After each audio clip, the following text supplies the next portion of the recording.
আসসালামু আলাইকুম সবাইকে Bengali sisters kitchen travel and blog থেকে আজকে আপনাদেরকে দেখাবো স্পেশাল বিফ ভুনা যেভাবে আমার মা আমাকে শিখিয়েছে ঠিক সেভাবেই। আসেন দেখাচ্ছি, আমার বিশ্বাস একবার করলে আপনারা বারবার করে খাবেন। গোশগুলো টুকরো করে তারপরে ধুয়ে আমি পানি ঝরিয়ে নিয়েছিলাম, তারপরে থেতলে নিলাম, দেখতেই পাচ্ছেন। এগুলোকে আমি ছেঁচে নিলাম, ভালো করে থেতলে নিলাম আর কি। নিয়ে এই গোশগুলোকে থেতলাভাবেই রান্না করব। দেখাচ্ছি কিভাবে করে, দেখতেছেন আমি থেতলে থেতলে এগুলোকে আগে নরম করে নিয়েছি একটু। এখন দেখাচ্ছি এর মধ্যে কি কি দিই। মশলা দিয়ে দিলাম আদা রসুনের পেস্ট, আর সাথে দিয়ে দিচ্ছি আমি ধনে গুঁড়ো, জিরে গুঁড়ো, শুকনো মরিচের গুঁড়ো, ফুড কালার দিয়ে দিচ্ছি, জায়ফল গুঁড়ো দিয়ে দিচ্ছি, দারচিনির গুঁড়ো, এলাচির গুঁড়ো। এগুলো আগে ভালো করে দিয়ে আমি মিক্সড করে নেব। আর সাথে এর মধ্যে ভুলেও হলুদ অ্যাড করবেন। দিয়ে দিচ্ছি লবণ স্বাদ মতো। এখন এটাকে আমি ভালো করে মিক্স করব। মশলার স্বাদগুলো যাতে ভিতর মতো ঢুকে এই জন্য আমি ভালো করে মাখিয়ে নিলাম। দেখতেই পাচ্ছেন অনেক করে মাখিয়েছিলাম।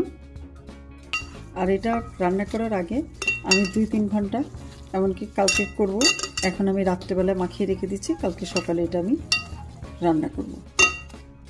করে নিলাম পেঁয়াজ আর বেরেস্তা, সাথে দিয়ে দিলাম তেজপাতা, দিয়ে দিলাম গোশটাকে ঢেলে। গোশগুলোকে ভালো করে নেড়ে চেড়ে দিলাম যাতে পেঁয়াজের বেরেস্তার সাথে মাখিয়ে যায়। এভাবে কিছুক্ষণ নাড়া দিলাম, দিয়ে আমি ওয়েট করব ঢাকনা দিয়ে পানি ওঠা পর্যন্ত। তারপর দিয়ে দিচ্ছি ঢাকনা।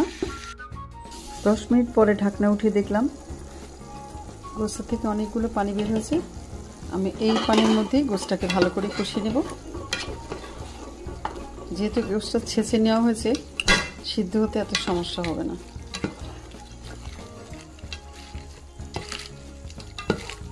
অন্য অন্য গোশ রাখলে যেমন বেশি সময় লাগে, এটা অত বেশি সময়ও লাগে না। হলুদ ছাড়া এই গোশের কালারটা এত সুন্দর হচ্ছে, আমি জানি না আপনারা দেখতে পাচ্ছেন কেমন।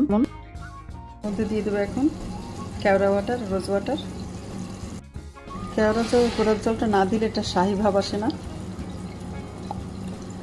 দিয়ে দিলাম, দিয়ে দিচ্ছি 1 চামচ পরিমাণ ঘি, দিচ্ছি ধনে জিরে গুঁড়ো। Last finishing.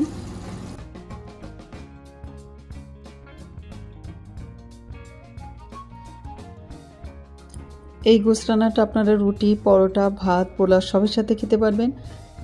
আর দেরি করবেন না, গোশ থাকলে রান্না করে ফেলুন। চলে আসবো অন্য কোনো নতুন ভিডিও নিয়ে। ততক্ষণ পর্যন্ত সবাই ভালো থাকবেন। আজকে তাহলে এই পর্যন্তই। আল্লাহ হাফেজ।